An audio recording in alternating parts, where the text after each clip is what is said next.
Alright, y'all. Hello. It is Friday. I'm super excited. I hope you're going to have an awesome weekend. As always, it's Friday. We're going to have some fun on the channel. This one is going to be, well, quite awesome. Some fascinating things I found from all of Europe. Sit back and relax and enjoy.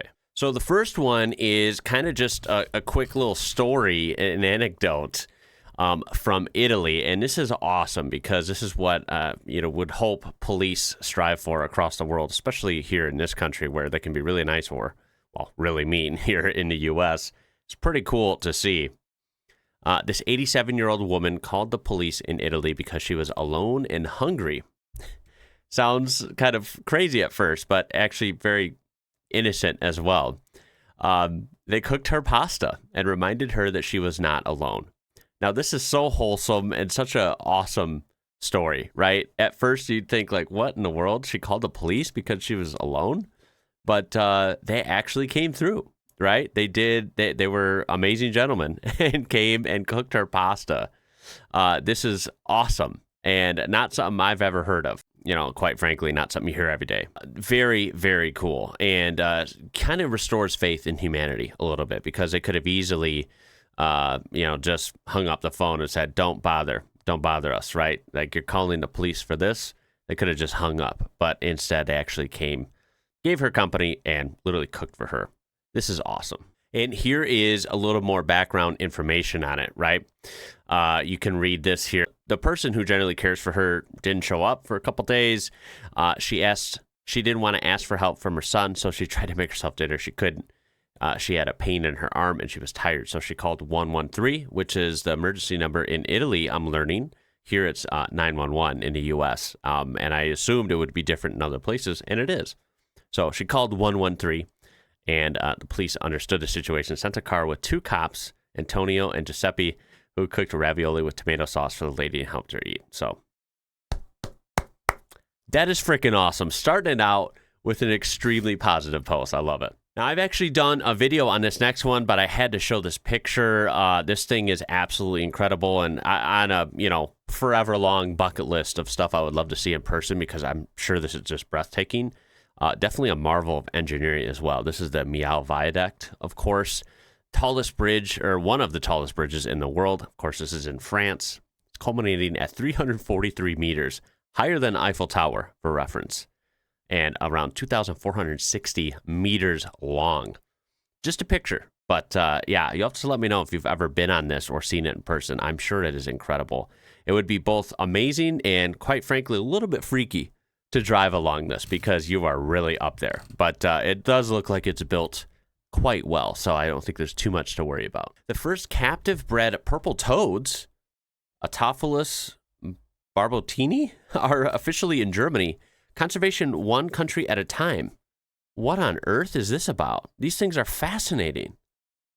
This looks like something out of a cartoon. I guess there are some animals, including frogs and toads, that come in some pretty wild variations and wild colors, but I guess I've never seen this version. I don't really know the story behind this, but this is pretty fascinating. I'm assuming most people watching this, if you're in Germany, you've probably not seen this. I'm going to assume it's pretty rare. I'll admit it. I know I'm just an American. I don't really understand what this even means. Captive bred purple toads, conservation one country at a time. If anyone knows anything about this and can kind of expand upon this, I would appreciate it. But either way, I thought I'd throw this in there. It seems pretty interesting. This is a very wild-looking toad. It's pretty cool, I gotta say. Now, this next one, you definitely want to check out. This is fascinating to me, and I want to see how this pans out. So I don't know if we can follow this up somehow, or maybe you can tell me in the comments if you're able to find this information. This is cool, though. This is a mysterious sealed envelope. This contains the last words of the founding father of Czechoslovakia. I believe this is, you bear with me here, Tomáš Garrigue Masaryk. Probably said that probably wrong, but hey, it's a good try for an American, I feel like. He wished that it would be opened on September 19th, 2025, which, that's today, at least the day I'm recording this. It says this is tomorrow because this was posted yesterday on Reddit, but this is crazy. I love stuff like this. A mysterious sealed envelope, and it's due to be opened today. I hope they are able to, and I wonder what the story is. I think this is ultra fascinating, and I think this would be a thrill if you got to open this and read what the last words of a founding father of a country would be. I think it's pretty interesting. I have a feeling that it's a very well-written, poignant message that will be very, very sad to read today. Yeah, I probably would lean that way. I mean, you have the other angle. What if it's just a bunch of 100-year-old memes? Probably not. Funny comment, though. But, yeah, I really do wonder what's in there. Hopefully it won't be too sad. I'm sure at the very least it will be telling of different times, though. That's for sure. We have an older Mercedes-Benz, okay? These were truly built different, I've heard. I still have more to learn about these. You know, I love learning about older cars, especially cars from different countries. And I've heard that these older Mercedes-Benz cars probably were thinking like late 70s to mid 90s, that kind of golden zone there. I heard these things were just over-engineered, built like tanks. This is a Mercedes 200D, and this reaches 1 million kilometers. But not only that, it reaches 1 million kilometers at 180 kilometers per hour. So this thing's, cooking. It's going fast. Couldn't even do that here in the U.S. Of course, you could do that on Autobahn. So I think that's really telling. This thing's hitting a huge mileage milestone, clearly reliable and built well.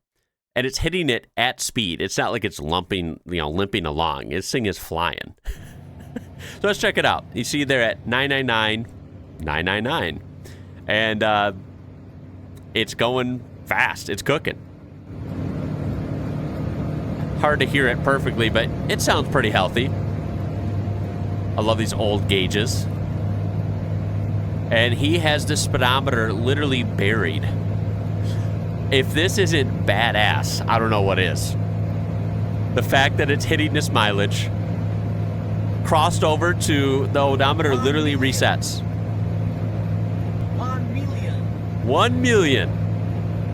And he's with the speedometer pegged. Beautiful shot, by the way. This road, perfect, of course. I wouldn't expect any less. So much better than here. Beautiful scenery. He's just flying down the road in this old Mercedes. This, as a car guy, this is just so satisfying to see. Good on that guy. Now, this next one is a small detail, but I find it pretty fascinating. It's about a country we usually don't talk about much. Andorra, right? Pretty small country. But advanced nonetheless. This traffic light in Andorra is on the ground for people that are on their phone. So, of course, they have the traditional traffic light up top, like you would expect anywhere. They also have it on the ground. You can see it's green here. See the regular traffic lights. And then, of course, it's red or yellow down here. I think this is very interesting. It looks kind of cool. It looks very futuristic. And the irony that it's for people that are looking on their phone. So, of course, they're going to be looking down, right? They're going to be looking down and walking. We've all seen it. We've all seen people, very dangerously walk around when it's like, look up, pay attention to what you're doing, please. Especially if you're crossing the street.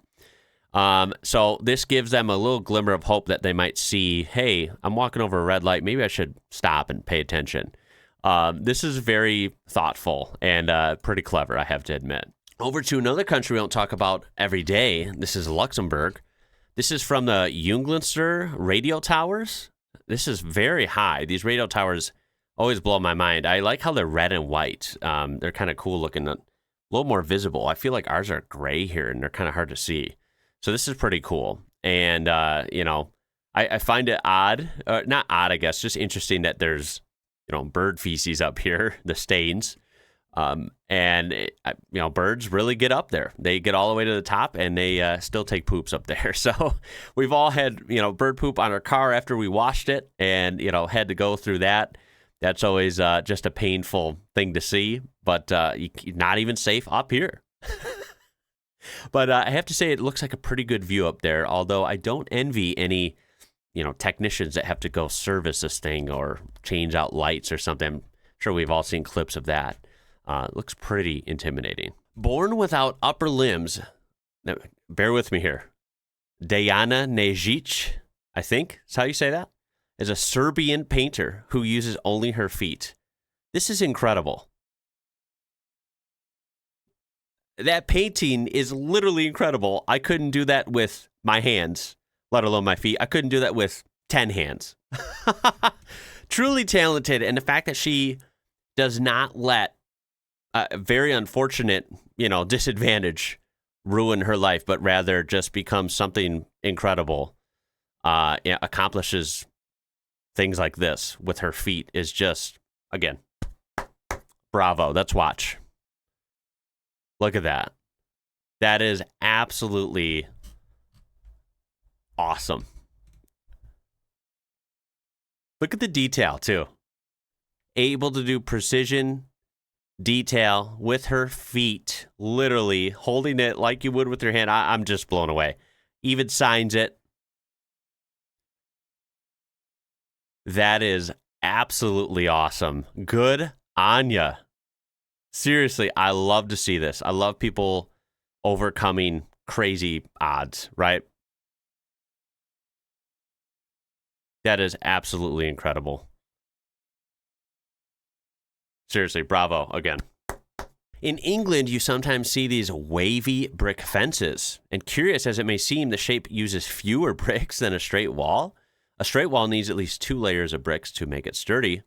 The wavy wall is fine thanks to the arch support provided by the waves. This is actually awesome. I don't know if I haven't seen these, obviously, in person. I don't live in England. I'm trying to think if I've ever seen these in, like, a movie or something. Feel like it looks familiar. I'm just not sure, but it does, upon first glance, seem weird. Like, why would they make it wavy? I mean, it's kind of cool, but then again, it doesn't seem practical. You'd think you would just make a straight line. But this is actually awesome. It uses fewer bricks, and it's essentially stronger with those fewer bricks because it's a wave. I think it is aesthetically more pleasing. And the fact that it's actually, got some science behind it is really, really cool to see. Here is another picture. You can see that kind of original one. You can see another version here. It's very interesting. It kind of makes, I don't know, the aesthetic is awesome. And according to this kind of method originated in ancient Egypt. So, again, I love hearing about where things kind of originate. Is fascinating. You wouldn't have guessed. Sticking with England here, I'm blown away by this. I'm actually very jealous. This is a stunning variety of tomatoes at a green grocer in England. This is such a satisfying picture. Tomatoes are awesome. I love tomatoes. One of the best fruits, right? Now, I will admit, I'm not a tomato connoisseur by any means. I did not realize there were this many available. I could tell you at my local grocer, it looks nothing like this. We all know the jokes, which are true, unfortunately, about American food and produce.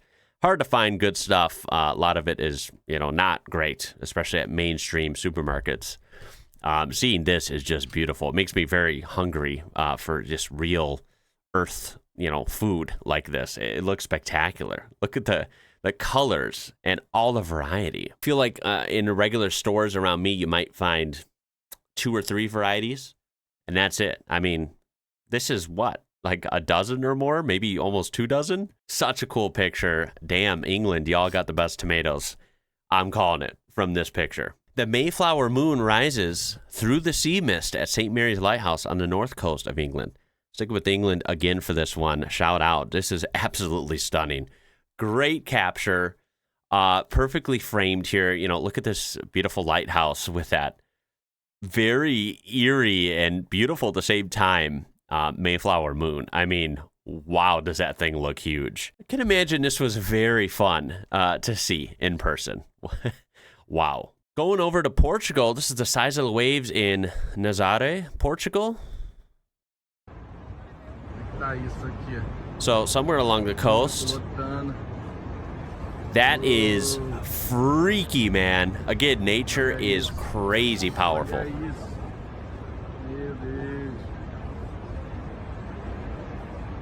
They almost look that like it looks like you're watching a movie where everything's exaggerated, right?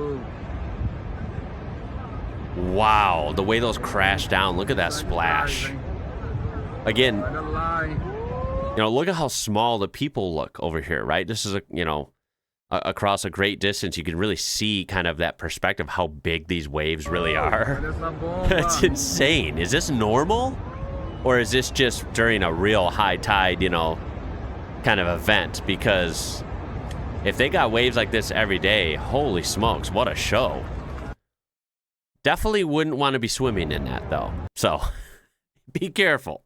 Sticking with some more coastline, another country we don't get to talk about a lot.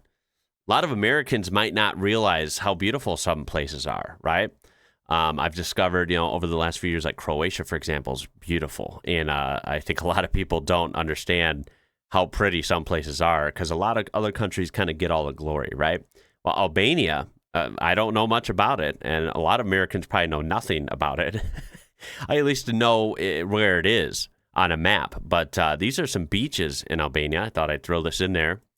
I just thought this was beautiful, right? I mean, of course, they're perfect shots during a beautiful day, but I mean, really, truly awesome stuff. The water looks incredible. Coastline's really rugged. Still some like great beach action here. Get kind of a closer look there. Looks very exotic. You know, if you showed me this in no context, I'll be honest, I probably wouldn't guess Albania. I'd guess somewhere, I don't even know where I'd guess, but in the middle of the Atlantic or something, or the Caribbean or something. I don't know, right? This is so cool to see. Look at this one. This is my favorite. What a beautiful, like you have this town on the side of this hill. You have the mountains in the distance, the blue sky, the blue water. Holy smokes, is that beautiful or what? Albania, props. This is Predjama Castle, a castle in Slovenia built into the side of a mountain with rooms that lead into caves. You know, I love castles. It's not something I ever get to see over here in the U.S., at least around me. And this is, of course, very common to see in European countries. This one's very unique, though, I have to say. Like, the fact that it, you know, of course, it looks like an ancient castle is cool already. But the fact that it's built on the side of a mountain and it's actually connected to it. Like, there are rooms that lead into caves. The cave is part of the mountain. That is awesome. What a cool idea. And they built this how long ago? What were they thinking? I don't know, but I'm glad they did it. It's awesome. This would be great to see in person. We have American versus European firefighter helmet designs. Didn't know this was a thing, but I love comparisons like this. Let's go. Here we have the American helmet. He has to remove it, put on the face shield. Okay, then he puts the hood over, then the helmet again. Okay. Seems straight up. Here's the French design. He's already got the helmet on. Oh. Okay. Just like these usually go, the American side loses. Not necessarily loses. It's fine. It works fine. But it's a little, shall we say, outdated, right? A little slower. This design, I mean, it just clips right on. It's already hanging from his chest, right? Just boom, boom. There you go. I'd say it's a little more quick and convenient. So the European design, in this case, the French design, got to give it the W. European Championship slot car racing. Holy crap.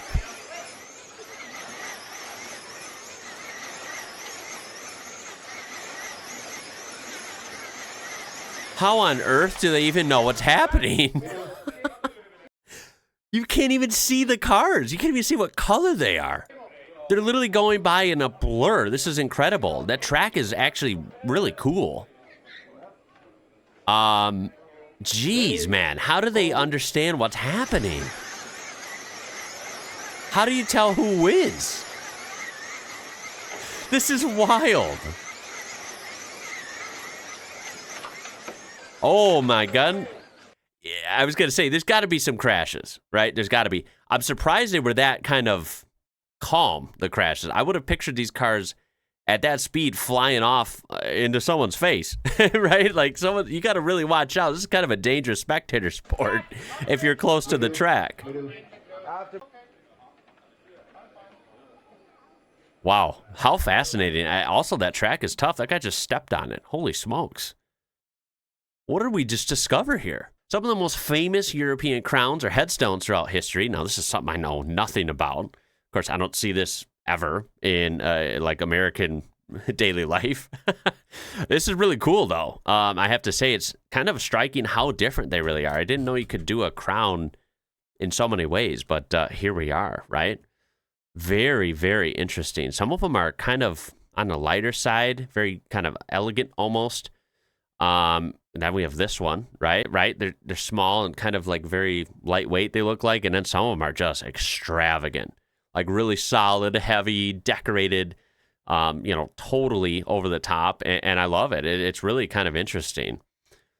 These down here are pretty cool. These are like unbelievable on top. I think these are kind of more the sweet spot kind of in this region, right? I wonder, are these things still somewhere in a museum or something, right? Like, did these things last? Because I'm assuming a lot of these are just super old. I don't know. As an American, I just find this stuff completely fascinating, right? Well, we have a little bit of a follow-up here on a Bohemian or Palatinate crown from 1370 or 1380, whereabouts. It is the oldest surviving crown of England. It came to Heidelberg as part of the Princess Blanche's dowry and is now in the Munich treasury. This is absolutely incredible, right? I mean, look at the detail on this. Think of how old this is, right? We're talking almost 1,000 years old. Not quite, but like very up there. And I just can't believe something like this has held up so well. It's so cool to see, like, just think of life now. I guess for me as a regular person, I just can't picture life 700 years ago. And the fact that someone crafted this, and it was a totally different world, right? Totally different technology or lack thereof, different tools, different pace of life. And someone crafted this, and it's still here all these years later for people to see. Yeah, this is just nothing short of amazing. And you also let me know in the comments if you've seen this in person at the Munich Treasury or any other ancient crowns. What is that like, seeing that in person? I mean, the history that has is just, yeah, it's wild. And finally, the last thing here, we have a 2,000-year-old hat intended to keep Roman soldiers cool in the heat of the desert following their conquest of ancient Egypt. It has been painstakingly brought back to life. The artifact, now held at the Bolton Museum, is believed to be one of only 3 similar headpieces remaining in the world. Again, something ancient. This thing's 2,000 years old. It completely blows my mind. I can't even comprehend that. The fact that that's still here. But also the rarity. 1 of 3 remaining on Earth, at least that we know of, right? Again, this is just something that I can't comprehend. I think it's so freaking cool. It would be so wild to see this and handle this.